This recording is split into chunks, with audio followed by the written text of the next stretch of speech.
Hi there, Sanbonani Molweni. Welcome to Fix Channel. If you're new here, please subscribe before the end of the video. If returning, thank you for love and support. I appreciate you.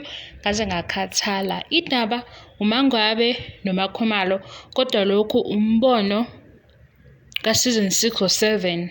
U6 ngicabanga ukuthi bawushuthele bawuqedile silindele bona manje ukuthi abaveze phela ukuze sizohleba ukuthi yini ke eyenza ukuthi sihlebe manje.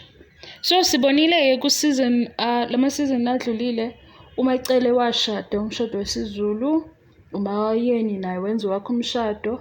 Bakhuluma ke abantu abathanda ukukhuluma bathi okaMacele unjena, okaMayeni unjena. Ubaba Mseleku ukhulume kakhulu kumshado kaMacele, wakhuluma kancane kumshado kaMayeni.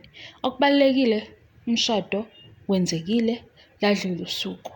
Manje ngoba phela sekukhona amakhosikazi lawo u2 uMakhumalo noMangwabe. Nabo sifuna ukubona wabo futhi ke nje uzobalithi owalabo abancane ngoba sesiku 2022 izinto seyishintshile, yifashion, yidecor yonke into bazo excel. Into esisabayo nje ukuthi laba abaphezulu bazoba nomono omncane.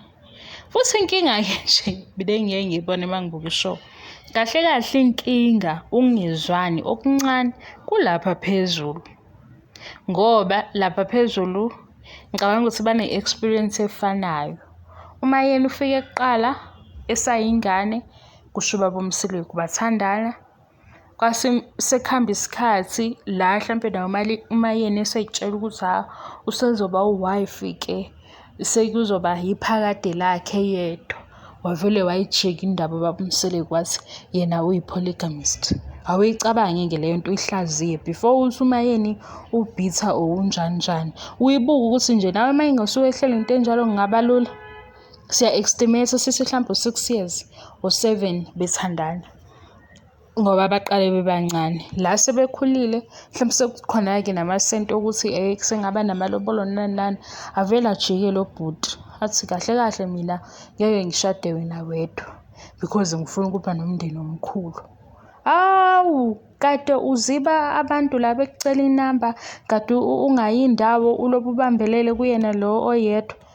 Uthola ukuthi mhlambe nje nani lobo nidla ama street wise ungakwazi nokuyohlala le endaweni eziphezulu udla ukudla okuphezulu. Ekugcineni athi umuntu ngiyipolygamist mina ngifuna ukuba nengane eziwu20 ngizoshada amanye amakhosikazi. Ucabange ke wena ukuthi phela isithanda sami lesi ake ngidikile nje ngimshiye umqondo wakhe uzoshintsha. Mhlawumbe uzocabanga ngenye indlela yathi angikwazi ukulahlekelwa igolide lami. Avele ethi uzobona ngizovele ngimthathele abafana naye. Ngoba uyabona ukuthi amakhosikazi abamseleku mahle onke. Asumayeni ke uyaphuma kanti khona nesinye isithando. Leso sinye isithandwa naso asazi ukuthi khona omunye oqalwe kuye ngale ndaba wangayizwa. Mase kufika kuye ngoba naye wazi ukuthi uyedwa ayivume. Uyayibona ukuthi ixabana kuphi? uMacele naye uzazi ukuthi uye kanti bekukhona uMayeni before yena. Yena mayevuma isithembu uzivuma ngoba vele ubaba ukhuluma naye yedwa. Kanti sekuzobuya lo ufike before yena. Ngeke bezwane kahle hle. Bazozwana kodwa hayi kahle hle. Ngoba phela yayibona ukuthi indaba iqale ekuqaleni so ukuthi babe khona ngesikhathi esisodwa. Nomayeni useyashuthi uye lo sisi lo wayenginikeza inkinga. Angilitholanga nje mhlawumbe ithuba lokuthi ngimuthi mbibi kancane. Sekuhuye futhi osewu first wife. Ngiyabuya ke futhi sengizolalela lo sisi lo ngoba uyi first wife. Mina ngiyibuka kanjalo ukuthi ayineki le yandawo kahle.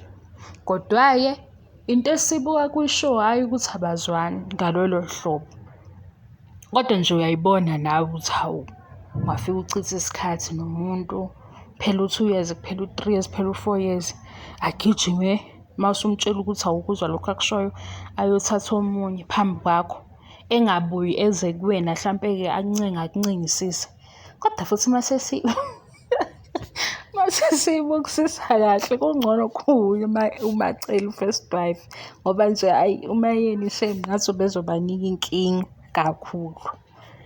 Kodwa ke Mina ngisho ukuthi uMacele ungcono kunoMayeni, uMayeni ungcono kunoMacele, bayafana. Nalento futhi eyenza ukuthi bona bebe nomoya obuye ungaqondi kahle, yikho ukuthi barobheka ukungena kwisithembu.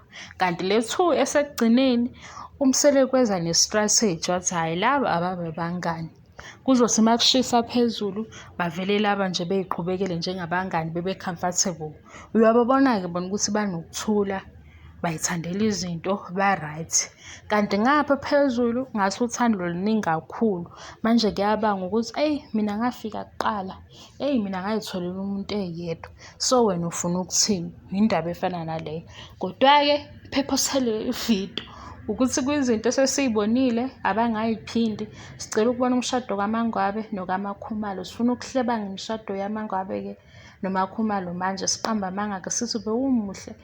Lona nje umdlulile, sisho into engekho. Nisuke senibhora kodwa mase nenza leyo nto leyo.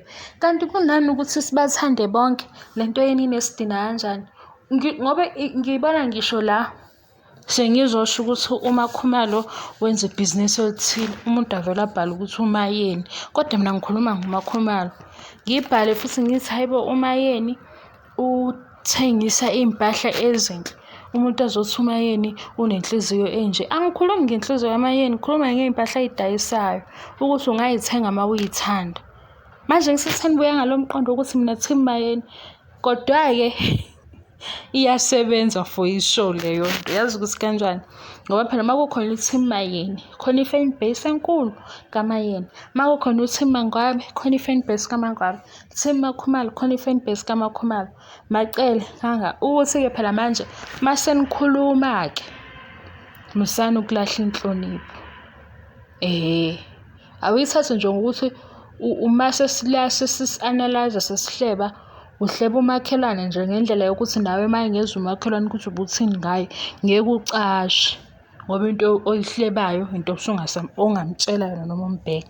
Uma uhleba ngale ndlela yokuthi uzothi uyasaba, kusho ukuthi iyabheda-ke leyo nto. Yabo, hayi ngikhathele mina.